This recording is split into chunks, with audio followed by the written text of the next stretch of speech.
எதுவுமே கிடையாது. திருநீரை வாயில ஊதக்கூடாது, நடந்துகிட்டே திருநீர் பூசக்கூடாது, பேசிக்கிட்டே திருநீர் பூசக்கூடாது, உணவு அருந்திக்கிட்டே திருநீர் பூசக்கூடாது, வேடிக்கை பார்த்து கொண்டே திருநீர் பூசக்கூடாது, குருநாதர் முன்பு திருநீர் பூசக்கூடாது, சிவபெருமான் முன்பு திருநீர் பூசக்கூடாது.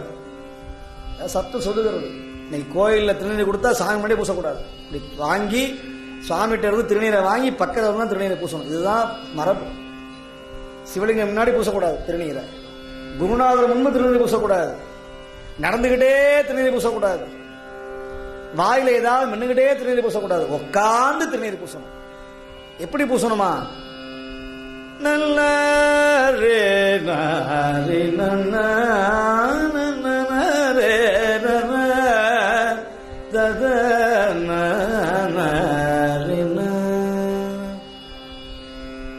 சிவாய நம என்று நீரணிந்தே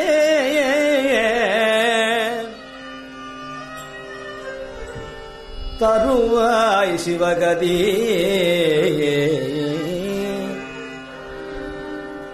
கருவுற்ற நாள் முதலாக உன் பாதமே காண்பதற்கு உருகிற்று என் உள்ளமும் நானும் கிடந்து அளந்து எய்தொழிந்தே திருவொற்றி மூரா திரு ஆலவாயா திருவாரூரா ஒரு பற்றிலாமையும் கண்டு இறங்க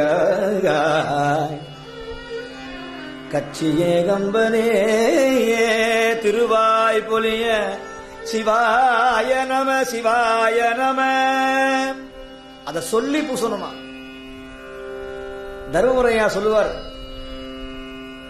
அவர் சொற்பொழிவுல. அனுஷ்டானம் பண்ணிட்டே இருப்பாராம். என்னடி தோசை ஆயிடுச்சா, இட்லி ஆயிடுச்சா, குருமா ஆயிடுச்சா பூசப்படாதான். சிவாய நம என்று நீரணிந்தே.